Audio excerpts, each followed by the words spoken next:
ایک تاجر آیت اللہ مظاہری بیان کرتے ہیں اپنی کتاب میں، ایک تاجر اپنے گھر آیا، بہت خوش تھا. گھر والوں نے بولا کہ آج کوئی بہت اچھا سودا کر آیا ہے. کہا کہ آج تم اتنے خوش کیوں ہو؟ کہا میں نے ایک بہت اچھا سودا کیا ہے. کہا کیا؟ کہا میں نے ایک غلام خریدا.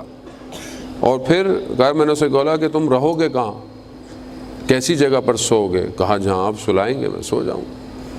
کہا تم کھاؤ گے کیا؟ کہا جو آپ کھانے کو دیں گے میں کھا لوں گا. کہا پہنو گے کیا؟ کہا جو آپ پہننے کو دیں گے پہنوں گا. کہا کیوں، تمہاری اپنی خواہش نہیں کوئی؟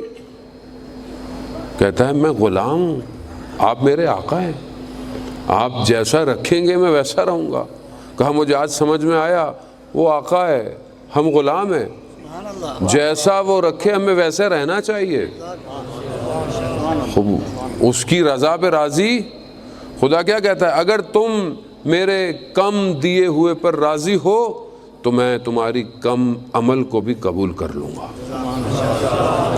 اصل مالک پروردگار ہے، ہم اپنے آپ کو مالک سمجھنے لگے ہیں، اور اسی مالکیت کے چکر میں ہم ایک دوسرے کا دل دکھاتے ہیں، ہم ایک دوسرے کا مال کھاتے ہیں، ایک دوسرے کو دھوکہ دیتے ہیں، ایک دوسرے کے اوپر سپیریورٹی اپنے آپ کو ظاہر کرنے کی کوشش کرتے ہیں، جبکہ اصل مالک پروردگار ہے. اور جب وہ کوئی تقاضا کر لے مالک تو پھر دینا پڑتا ہے، پھر پلٹانا پڑتا ہے. اولاد اس نے دی ہے، زندگی اس نے دی ہے. ہماری زندگی میں ذرا سا کچھ چلا جائے تو آپ دیکھیں ہم کتنا افسوس اور رونے دھونے مچتے.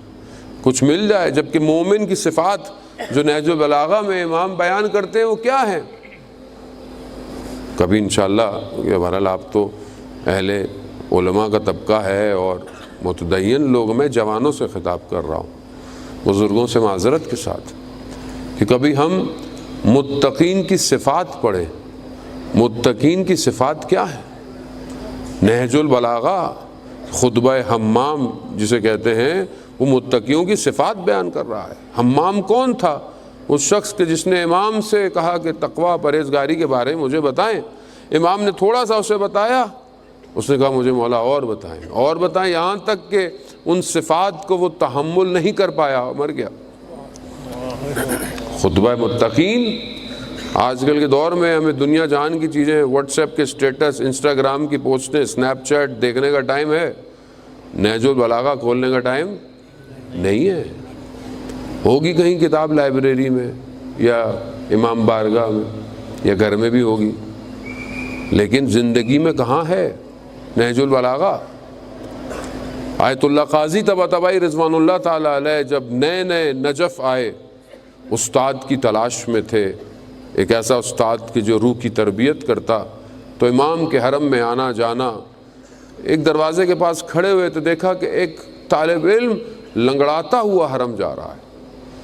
وہاں پر کونے پر سڑک پر ایک شخص جو چیزیں بیچ رہا تھا، جیسے روڈ سیلر ہوتے ہیں وہاں بیٹھے ہوئے، آج بھی لوگ ہوتے ہیں بیٹھے ہوئے چیزیں بیچ رہے ہو، بیٹھا ہوا بیچ رہا تھا.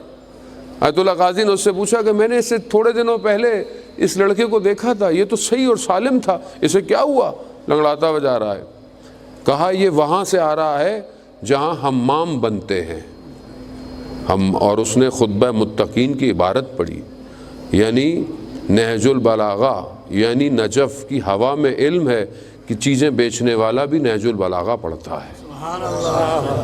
باب علم کا کمال یہی ہے عزیزان محترم، کہ ظاہر ہے جو اس باب علم سے جڑا اس کے وجود میں علم آنا چاہیے. کہا کہاں سے آ رہا ہے؟ کہا جہاں حمام بنتے ہیں. یعنی کیا؟ کہا ملا کلی حسین ہمدانی کے درس سے، کہ جو درس سن کے آتا ہے اس کی ہڈیاں ٹیڑھی ہو جاتی ہیں. درس کیونکہ ملا کلی حسین ہمدانی نے شاگرد نہیں بنائے تھے مدرسے کے، 300 ولی بنائے تھے. ولی آیت اللہ جواد ملکی تبریزی کہ امام خمینی اپنی زندگی میں جن کے بارے میں بیان کرتے ہیں کہ میں اتنا ان کے درس میں نہیں جا پایا، یہ کمی مجھے آج تک محسوس ہوتی ہے. امام خمینی جیسی شخصیت، آیت اللہ جواد ملکی تبریزی 3 بڑے شاگردوں میں سے ایک شاگرد تھے ملا کلی حسین ہمدانی کے. عزیزان وہ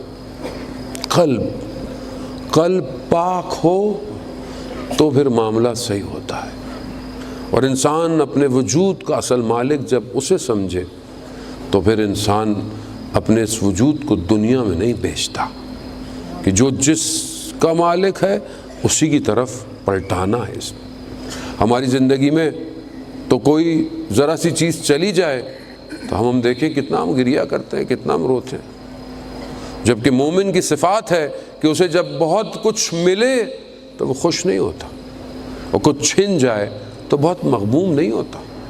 اس کا غم صرف اور صرف لقاء اللہ کی وجہ سے، اس کا غم صرف یہ ہے کہ وہ خدا سے دور ہے، اس کا غم یہی ہے کہ ابھی تک وہ دنیا کی قید میں ہے۔ دنیا سجن و مومن ہے، دنیا قید خانہ ہے مومن کے لیے۔ مومن وہ ہے جو دن میں کئی دفعہ اپنی موت کو یاد کرتا ہے۔